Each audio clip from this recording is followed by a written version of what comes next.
अस्सलामुअलैकुम। इलाकाई खबरों में खुशामदीद। आप देख रहे हैं GTV न्यूज़ और मैं हूं सवेरा भट्टी। हेडलाइंस आपने मुलाहिजा की और बुलेटिन का बाकायदा आगाज करें। और सबसे पहले आपको बताएं कि पेशावर के हल्के PK 72 और PK 82 से PTI हिमायत याफ्ता उम्मीदवारों ने इलेक्शन नताइज को ट्रिब्यूनल में चैलेंज कर दिया। इसी पर बात करते हैं ब्यूरो चीफ पेशावर इमरान यूसुफजई से। जी इमरान, अपडेट कीजिएगा।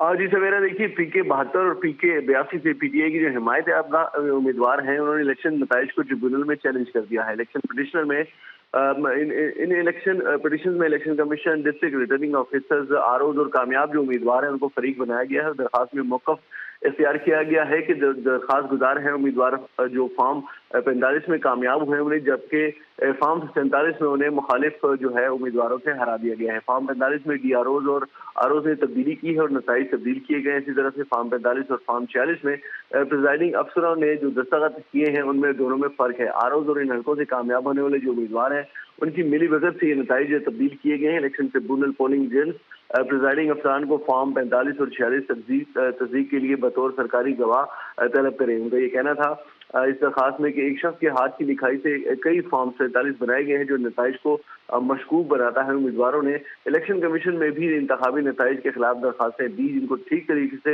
नहीं सुना गया और दरखास्तें खारिज कर दी गई। जी, अपडेट कर रहे थे इमरान यूसुफजई, आपका शुक्रिया। तो आपको बताएं कि लापता अफराद कमीशन ने माहाना पेशरफ रिपोर्ट सुप्रीम कोर्ट में जमा करा दी है और रिपोर्ट के मुताबिक मार्च में 27 लापता अफराद का सुराग भी लगाया गया। 18 अफराद घरों को वापस भी पहुंचे। आपको बताएं कि लापता अफराद कमीशन ने माहाना पेशरफ रिपोर्ट सुप्रीम कोर्ट में जमा करा दी है और रिपोर्ट के मुताबिक मार्च में 27 लापता अफराद का सुराग भी लगाया गया, जबकि 18 अफराद घरों को वापस पहुंचे और कमीशन को 1 अप्रैल तक मजमूई तौर पर 10,185 मुकदमात भी मौसूल हुए हैं। और आपको बताएं कि 27 लापता अफराद का सुराग लगाया गया, 18 अफराद घरों को वापस पहुंचे और रिपोर्ट ये सामने आई है, जबकि सुराग लगाए गए 8 अफराद मुख्तलिफ जेलों में भी है। आपको अपडेट कर रहे हैं कि लापता अफराद कमीशन ने माहाना पेशरफ रिपोर्ट सुप्रीम कोर्ट में जमा करा दी है। और इसी पर बात करते हैं कमर मैकन से। जी कमर, अपडेट कीजिएगा इस हवाले से। आज बिल्कुल लापता अफराद के कमीशन ने सुप्रीम कोर्ट में अपनी माहाना पेशरफ की रिपोर्ट जो है वो जमा करवा दी है। लापता अफराद कमीशन ने बताया है कि मार्च 2024 में 33 मुकदमात निपटाए गए, जबकि मार्च में 27 लापता अफराद का सुराग लगाया गया। 18 अफराद अपने घरों को वापस पहुंचे। 6 मुकदमात ऐसे थे जबरी गुमशुदगी के ना थे, जबकि इनमें 8 अफराद मुख्तलिफ जेलों में जबकि एक हिरासती मरकज में मौजूद है। मार्च में जबरी गुमशुदगी के 18 नए मुकदमात भी मौसूल हुए। लापता अफराद के 2302 मुकदमात ज़ेर इंतवा है।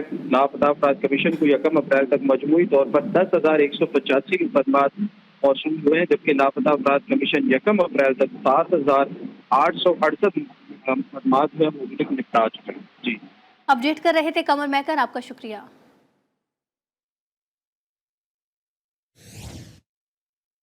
दुनिया भर में यौमुल कुद्स आज भरपूर जोशो जज्बे और फलस्तीनी अवाम के साथ इज़हारे यकजहती के तौर पर मनाया जाएगा। हर तरफ अमरीका मुर्दाबाद, इजराइल मुर्दाबाद के नारे गूंजेंगे। यौमुल कुद्स के हवाले से ये खुसूसी रिपोर्ट। हर साल माह रमज़ान का आखिरी जुमा फ़लस्तीनियों की हिमायत और फ़लस्तीन पर इसराइली कब्जे की मजम्मत के तौर पर मनाया जाता है। यौमुल कुद्स के मौके पर हर साल की तरह इस साल भी मुख्तलिफ ममालिक में इसराइल के खिलाफ और फ़लस्तीनियों की हिमायत में मुजाहरे होंगे। पाकिस्तान भर में नमाज जुमा के बाद बड़े और छोटे शहरों में एहतजाजी मुजाहरे और रैलियाँ निकाली जाएंगी। बच्चे, बड़े, बुजुर्ग, खवातीन फ़लस्तीनी परचम हाथों में थाम के फ़लस्तीन को आज़ाद करो, इसराइल मुर्दाबाद के नारे लगाएंगे। गजा की मौजूदा सूरत हाल के तनाजुर में इस साल यौमुल कुद्स बहुत अहमियत का हामिल है। ईरान ने आलमी बरादरी, खास तौर पर मुस्लिम उम्मा से अपील की है कि यौमुल कुद्स को फ़लस्तीनियों से भरपूर इज़हारी यकजहती के तौर पर मनाया जाए। कराची में तहरीक आज़ादी अल कुद्स के रहनुमाओं की प्रेस कॉन्फ्रेंस, रहनुमाओं ने कहा कि इस साल यौमुल कुद्स पहले से ज़्यादा जोशो जज्बे के साथ मनाया जाएगा। ईरानी इनकलाब के रहनुमा आयतुल्लाह खुमैनी ने अगस्त 1979 में हर साल रमज़ान के आखिरी जुमे को यौमुल कुद्स के तौर पर मनाने का ऐलान किया था। इसके बाद से हर साल यौमुल कुद्स भरपूर जज्बे से मनाया जाता है। आपको बताएं कि बालाकोट में बिजली की लोड शेडिंग के बाद टेलर मास्टर परेशान है। दुकानदार कहते हैं कि महंगाई के बाद लोड शेडिंग ने जीना मुश्किल कर दिया। आखिरी अशरे में काम आया, अब उसे मुकम्मल करने की जल्दी है, बता रहे हैं रफाकत ऐवान। जी बिल्कुल, अगर रमज़ान की बात की जाए तो मैं आज बालाकोट में मौजूद हूँ। 25वां रोज़ा है। अगर बाज़ार में रश की बात करें तो ख़रीदारों की बहुत ज़्यादा भीड़ है, काफ़ी ज़्यादा रश दिखाई दे रही है। जबकि मैं आज एक टेलर मास्टर दर्जी के पास मौजूद हूँ तो उनसे जानता हूँ कि इस दफ़ा रमज़ान में उनका सीज़न कैसा रहा। जी रफ़ाकत भाई, पहले तो काम ही नहीं था तो हम भी बैठे हुए थे, लाइट भी मसला था, तो अभी काम आ रहे हैं। आज 25 रमज़ान है, हम काम ले रहे हैं, ये देख सकते हैं आप। तो लाइट का ये मसला है कि लाइट नहीं है, तो अभी मेहरबानी करें लाइट वाले भी, और काम लोगों की बहुत बड़ी परेशानी है, महंगाई ज़्यादा हो गई है। तो जो लोग वो राशन वगैरह ले रहे हैं तो उसके बाद अगर कुछ पैसे बच जाते हैं तो वो कपड़े लेके हमारे पास आ जाते हैं। तो काम ये है कि अभी भी हम ले रहे हैं। 25 रमज़ान हो गए तो लाइट नहीं है, लाइट का बहुत मसला है। हर कारोबार का एक सीज़न होता है, इसी तरह दर्जियों का भी रमज़ान के महीने में छोटी ईद पर सीज़न होता है। महंगाई की वजह से ये सीज़न बर्बाद हो चुका है और जो टेलर हजरात हैं उनका ये कहना है कि जो रही सही कसर है वो बिजली वालों ने निकाल दी है। जी, अब बात करें खानेवाल की कि खानेवाल में महंगाई ने ईद की खरीदारी मुश्किल बना दी है। रमज़ान के आखिरी अशरे में भी बाजारों में वो रश मौजूद नहीं जो गुज़िश्ता साल मौजूद था। सईद भट्टी की रिपोर्ट देखिए। महंगाई हर तरफ एक ही दुहाई। खरीदार ईद की शॉपिंग के लिए बाजारों का रुख तो कर रहे हैं, लेकिन महंगाई की लहर के असरात से परेशान भी हैं। खानेवाल में शहरियों का कहना है कि ईद सर पर है, लेकिन खरीदारी की इस्तात ना होने के बायस वो कुछ खरीद नहीं सकते। ईद की खरीदारी भाईजान अपने लिए करने आए थे, अब महंगाई को देख के अपनी जुत्ती छोड़ के छोटे भाई के लिए, वाली साहब के लिए, अब महंगाई को देख के अपने जेब में पैसे ख़त्म हो गए। दूसरी जानिब दुकानदारों का भी कहना है कि हालिया महंगाई से न सिर्फ खरीदार परेशान है बल्कि उनका काम भी शदीद मुतासिर हुआ है। रवां साल की निस्बत जो है महंगाई को मद्देनज़र रखते हुए यहाँ जो है ना मार्केट में रश जो है नज़र नहीं आ रहा। लोग जो है ना ख़रीदारी कम कर रहे हैं। हालांकि रमज़ान है, ईद करीब आ रही है, लेकिन उसके बावजूद जो है ना या मार्केट में रश जो है ना नज़र नहीं आ रहा। शहरियों ने आला हुकाम से मुतालबा किया है कि महंगाई को कंट्रोल करने के इक़दाम किए जाएं ताकि वो ईद की पुरमसरत घड़ियाँ भरपूर अंदाज में गुजार सकें। ईद की शॉपिंग के लिए आने वाले अफराद इंतहाई परेशान नजर आते हैं। कहते हैं हालिया महंगाई के पेश नज़र शॉपिंग करना भी अब इंतहाई मुश्किल हो चुका है। कैमरामैन तलहा मंसूर के साथ सईद भट्टी, GT न्यूज़, खानेवाल। ईद छोटी हो या बड़ी, बच्चों की शॉपिंग जरूर होती है। ईद के करीब आते ही बच्चों ने वालिदैन के साथ रुख किया है बाजारों का, जहां बच्चे अपनी पसंद की चीजें खरीदने में मसरूफ हैं। आमिर जैदी की रिपोर्ट देखिए। ईद उल फितर के करीब आते ही वालिदैन बच्चों को ईद की खरीदारी कराने के लिए मुख्तलिफ बाजारों का रुख करते हैं। बाजारों में मौजूद दीदा ज़ेब कपड़े, पर्स, रंग बिरंगी चश्मे और जूते चप्पल बच्चों की तवज्जो का मरकज बने हुए हैं। वालिदैन जहां बच्चों को ईद की खरीदारी पुरजोश तरीके से करा रहे हैं, वहीं बढ़ती हुई महंगाई का शिकवा भी कर रहे हैं। सूट्स वगैरह लेने हैं, बच्चों के शूज वगैरह लेने हैं, ज्वेलरी वगैरह लेनी है, बच्चियों के हेयरबैंड लेने हैं, क्लिप लेने हैं, बहुत सारी चीजें भाई सब खरीदनी है आज यहाँ। तो आपको पता है आजकल के दौर में हर चीज़ गरीब आदमी की तो बस की तो बात ही नहीं है, वो खर्चा पूरा कर ले या शॉपिंग कर ले। शॉपिंग करने के लिए आए और मैंने पर्स खरीदी है, चूड़ियाँ भी खरीदी है, हेलमेट वगैरह खरीदा है और अभी मेरी शॉपिंग और हो रही है। कपड़े लिए, जूता लिया, चश्मा लिया और खिलौने लिए। वालिदैन के मुताबिक ईद तो असल बच्चों की होती है और वालिदैन की ईद बच्चों की खुशी में होती है। कैमरामैन निजाम GP के साथ आमिर जैदी, GTV न्यूज़, हैदराबाद। ईद में सिर्फ चंद रोज बाकी हैं, मगर सादकाबाद के बाजार वीरान पड़े हैं। दुकानदार खरीदारों की रात तकने लगे और बढ़ती महंगाई ने ईद की खुशियां मांद कर दी। कबीर सोलंकी की रिपोर्ट देखिए। सादिकाबाद एक तारीखी शहर है जिसके बाजारों में ईद से कबल रौनकें लग जाती थी, मगर अब ईद करीब है लेकिन बाजार वीरान पड़े हैं। बढ़ती हुई महंगाई से ईद की खुशियां माद पड़ गई है। दुकानदार हजरात कहते हैं इन दिनों में बाजार की रौनकें अरूज पर होती हैं, मगर अब खरीदार ही नहीं। महंगाई इस साल बहुत हो चुकी है, कारोबार जो है वो बिल्कुल सिफर जा रहे हैं। इस बार ये हुकूमत से हमारी यही अपील है कि ये महंगाई थोड़ी कम करें ताकि गरीब आदमी जो है वो कुछ ना कुछ ख़रीदारी कर सके, बच्चों की ईद की शॉपिंग कर सके। इस बार महंगाई ने जो है हर बंदे की, गरीब बंदे की, अमीर बंदे की, हर बंदे की कबर तोड़ दी है। जो मलबूसात, ज्वेलरी, जूते, चूड़ियाँ और ख़वातीन का बिनाव सिंगार सब कुछ महंगा हो गया। शहरी कहते हैं महंगाई ने कमर तोड़ दी है, अब तो बच्चों के सूट लेना भी नामुमकिन है। आज मैं शॉपिंग करने आया हूँ तो इतनी महंगाई है, महंगाई देख के मैंने 2 सूट लेने थे जहाँ पे एक भी जो है ना नहीं ले सका। तो मेरी हुकूमत से अपील है कि इस महंगाई को जो है ना कम किया जाए। एक तरफ शहरी महंगाई की वजह से परेशान है तो दूसरी जानिब दुकानदार कारोबार न होने से मुश्किलात का शिकार है। कैमरा टीम के साथ कबीर सोलंकी, GTV न्यूज, सादिकाबाद। जैसे कि सबको ही पता है कि ईद उल फितर को मीठी ईद भी कहा जाता है और ईद का मज़ा फेनी और सेवइयों के बगैर अधूरा समझा जाता है। बुल्ले शाह की नगरी में कसूरी फेनियां अपना अलग ही मकाम रखती हैं। उन्हें खाना ही नहीं, बनाना भी एक फ़न है। वसीम अख्तर चौधरी की रिपोर्ट देखिए। हजरत बाबा बुल्ले शाह के नाम से मशहूर है। इसको बाबा बुल्ले शाह की नगरी भी कहा जाता है। दूसरी जानिब बुल्ले शाह की नगरी की सौगातों की बात की जाए तो खाने पीने की सौगातें अपना अलग ही मुकाम रखती हैं। इनमें कसूरी फ्योनियाँ ईद उल फितर यानी मीठी ईद की खास सौगात है। जैसे जैसे ईद करीब आती है, हल्की हल्की आंच पर बनने वाली फ्योनियों से उठती भीनी भीनी खुशबू की वजह से इसकी मांग में इजाफा हो जाता है। जिसे हम मीठी ईद कहते हैं, उसके लिए हम फेवनियाँ खरीदने के लिए आए हैं ताकि ये फेवनियाँ हम खाकर ईद की खुशियाँ अपनी दुबारा कर सकेंगे। अपने दोस्तों को भी गिफ्ट करेंगे, रिश्तेदारों को भी, बहन भाइयों को भी। कसूरी फेवनियाँ मैदा और खालिस घी से तैयार की जाती हैं। यही वजह है कि अपनी लज्जत और जायके की वजह से पूरी दुनिया में मशहूर हैं। कसूरी फेवनियों को शहरी न सिर्फ खुद खाते हैं बल्कि अपने अजीज़ो अकारब को खुसूसी तौर पर बतौर ईदी भेजते हैं। स्पेशल खालिस घी में तैयार करते हैं हम और बहुत आला क्वालिटी में ये बनाते हैं हम। ईद की स्पेशल सौगात है। ये लाहौर से, दूसरे शहरों से लोग हमारे पास परचेज करने के लिए आते हैं। हम बड़ी अच्छी आला क्वालिटी में इसको बनाते हैं। ईद उल फितर के दिन मीठे से नाश्ता सुन्नत नबवी है। ग़िज़ाइयत से भरपूर कसूरी फ्योनियाँ तैयार करने वाले माहिर कारीगर ईद से कबल कसूर शहर में जगह जगह स्टॉल सजा लेते हैं। कैमरामैन राशिद अली भट्टी के साथ वसीम अख्तर चौधरी, GTV न्यूज़, कसूर। शेखुपुरा के शहरियों ने फेनी की खरीदारी के लिए दुकानों का रुख कर लिया। ईद पर यही फेनी तोहफे के तौर पर भी दी जाती है। गुलाम अली खोखर की रिपोर्ट देखिए। ईद उल फितर को मीठी ईद कहा जाता है और मीठी ईद पर फ्योनियां ना खाई जाएं तो ईद का मजा अधूरा होता है। शेखुपुरा के शहरी ईद पर अपने घर वालों और अजीजों अकारब को फ्योनियां तोहफे के तौर पर भेजते हैं। इनकी फ्योनियां जिला शेखुपुरा में मशहूर है, तो 550 रुपये किलो रेट है इनका।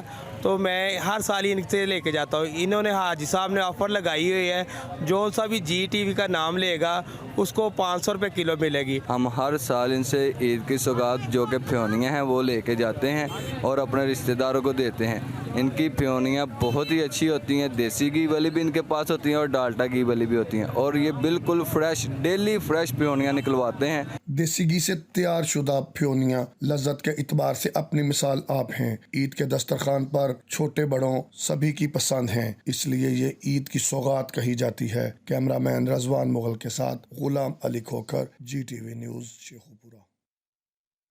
आगे बढ़े और आपको बताएं कि all Pakistan Bilal Majid super league cricket tournament का मेला अब्दुल्ला लायंस पंजाब ने लूट लिया। फातेह टीम 8 लाख जबकि runners up team Wasif sports Karachi 4 lakh रुपए कैश अवार्ड हासिल करने में कामयाब रही। फातेह टीम के तैमूर मिर्जा 13 गेंदों पर 8 छक्कों की मदद से 63 रन बनाकर फाइनल के बेहतरीन खिलाड़ी करार पाए। All Pakistan Bilal Majid super league cricket tournament season 4 का फाइनल मेला देखने शायकीन क्रिकेट की बड़ी तादाद गोल्डन ग्राउंड कोरंगी पहुंच गई।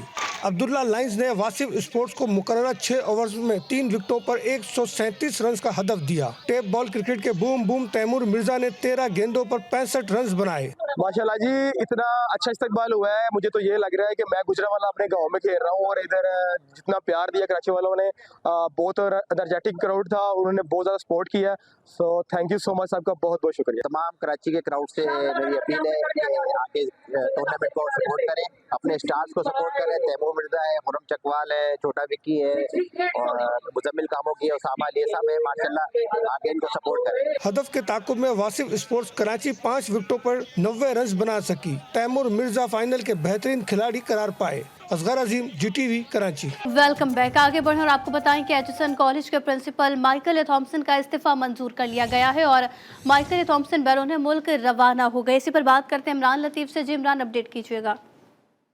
बिल्कुल, एचएसएन कॉलेज के प्रिंसिपल का इस्तीफा मंजूर कर लिया गया है। बोर्ड ऑफ मेंबरान ने नई प्रिंसिपल आमना कामरान को आरजी प्रिंसिपल लगाने की मंजूरी दे दी है। इसके साथ साथ एचएसएल कॉलेज के बोर्ड ऑफ गवर्नर्स के इजलास में फीस माफी से मुतालिक अहम शराइत के साथ पॉलिसी की भी मंजूरी दी गई है। बोर्ड ऑफ गवर्नर्स ने 100% फीस माफी और तमाम बच्चों को फीस माफी देने की शदीद मुखालफत की। जूनियर प्रेप के बच्चों को 50% तक फीस माफी की मंजूरी दी गई है, जबकि हाफिज कुरान की 50% माफी भी मंजूरी दे दी गई। इसके साथ साथ बोर्ड ऑफ गवर्नर ने सीनियर स्कूल्स के बच्चों की फीस माफी की पॉलिसी को यकसर मुस्तरद कर दिया है, जबकि इस हवाले से गवर्नर पंजाब का कहना था कि मैंने सारे मामले को खुद से बोर्ड के सामने रख दिया था, खिलाफत पर मुशावरत के लिए तैयार हैं। किसी भी फैसले से कबल कमेटी की रिपोर्ट्स को मद्देनजर रखा जाता तो बेहतर था। माइकल ए थॉमसन ने एचिसन कॉलेज को बहुत बेहतर अंदाज से चलाया, ऐसा कहना था बोर्ड मेंबरान का। जी अपडेट कर रहे थे इमरान लतीफ, आपका शुक्रिया। कराची में सूबाई असेंबली का हल्का 112 पीटीआई के सरबलंद खान ने गिनती दोबारा सिंध हाई कोर्ट में चैलेंज कर दी। दरख्वास्त में election commission, RO, Peoples Party और दीगर को फरीक बनाया गया। जानते हैं अशरफ सोलंकी से। जी अशरफ।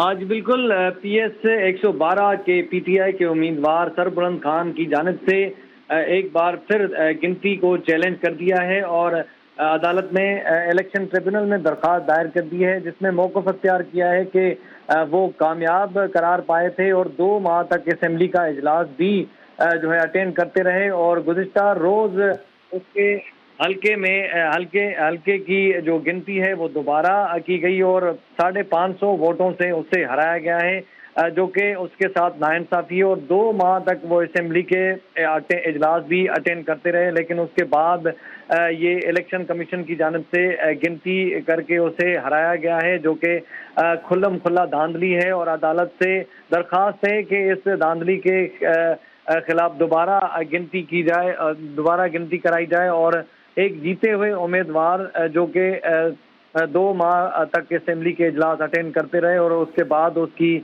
जो गिनती की गई है और 550 वोटों से उसे हराया गया है। और ये सरासर पीटीआई के उम्मीदवारों के साथ नाइंसाफ़ी। अदालत से इंसाफ की उम्मीद है। अदालत से दरख्वास्त है कि उन्हें दोबारा इलेक्शन कमीशन को हुक्म दिया जाए कि दोबारा इस धांधली की गिनती कराई जाए। जी दोबारा धांधली की गिनती कराई जाए। अपडेट कर रहे थे अशरफ सोलंकी, आपका शुक्रिया। हैदराबाद में सुबह सवेरे रेस लगाने वाले बाइकर्स के खिलाफ पुलिस इन एक्शन और कैंट कब्रिस्तान रोड पर नौजवान को मोटरसाइकिल समेत धर लिया गया। कई गिरफ्तार करके मोटरसाइकिल्स भी जब्त कर ली गई, जबकि आमिर जैदी की रिपोर्ट देखिए। मोटरसाइकिल की सवारी मौत का खेल। हैदराबाद के कैंट कब्रिस्तान रोड पर सहरी के बाद नौजवान मोटरसाइकिल सवारों की रेस। डीएसपी कैंट ने पुलिस की नफरी के साथ पुल के नीचे नाका लगा लिया। कई नौजवान बाइकर्स को गिरफ्तार करके मोटरसाइकिलें भी जब्त कर ली गईं। डीएसपी कैंट के मुताबिक बड़ी तादाद में नौजवान रोजाना कैंट कब्रिस्तान रोड पर रेस लगाते थे। डीआईजी हैदराबाद और एसएसपी हैदराबाद के सख्त अहकामातों पर हम ये सुबह से क्रैकडाउन कर रहे हैं। मैं यहाँ पे खुद खड़ा हूँ सुबह 5 बजे से लेकर। आज आपको नजर आ रहा होगा वैसे रोज यहाँ पे कितनी भीड़ होती है, कितनी रश होती है, लेकिन आज मैं उसी अंदाज में खड़ा हूँ कि कितना रोड आपको क्लियर नजर आ रहा है। अपना भी ख्याल नहीं करते, अब दूसरों का भी ख्याल नहीं करते, दूसरों को भी टक्करें मार देते हैं और ऐसे जाते हैं बुरी तरीके से। रेस देखने के लिए नौजवान और कमोर बच्चे भी रोड पर जमा हो जाते थे। बाइकर्स की गिरफ्तारी पर रेस देखने वाले नौजवानों ने पुलिस पर पथराव भी किया, जिससे एक सिपाही जख्मी हुआ है। बलूचिस्तान में 1958 सरकारी स्कूल बगैर किसी इमारत के चल रहे हैं और दूर दराज के इलाके तो एक तरफ सूबाई दारुल हुकूमत कोयटा में भी गवर्नमेंट प्राइमरी स्कूल मस्जिद हकानिया के तलबा सड़क किनारे तालीम हासिल करते हैं। कोयटा से बुशरा कमर की रिपोर्ट देखिए। ये मंजर किसी गांव गोट के सरकारी स्कूल का नहीं कि जहां सड़क किनारे तुलबा तालीम हासिल कर रहे हों, बल्कि ये सूबाई दारुल हुकूमत कोयटा का गवर्नमेंट प्राइमरी स्कूल मस्जिद हक्कानिया नबियाबाद सरियाब है। ये स्कूल 1975 में कायम हुआ। 48 साल गुजरने के बावजूद भी स्कूल को इमारत न मिल सकी। इलाके के तालीम दोस्त सैकड़ों तुलबा मौसम की सख्तियों को बर्दाश्त करके हर साल यहाँ से बुनियादी तालीम हासिल करने आते हैं। स्कूल के प्रिंसिपल गुलाम सरवर जत्तक कहते हैं कि करीब से गुजरती ट्रैफिक और ट्रेन के बायस हर वक्त बच्चों के लिए खौफ लगा रहता है। गवर्नमेंट से मुझे बिल्डिंग के ऑफर बहुत हुए है, लेकिन दरआमद नहीं है। यहाँ कुछ यही हालत है आपके जो रोड पे हम लोग बैठे हुए हैं। स्कूल के लिए इलाके की मौतबर शख्सियत मीर नूर अहमद पुरकानी ने अपने घर का एक कमरा भी वक्फ कर रखा है।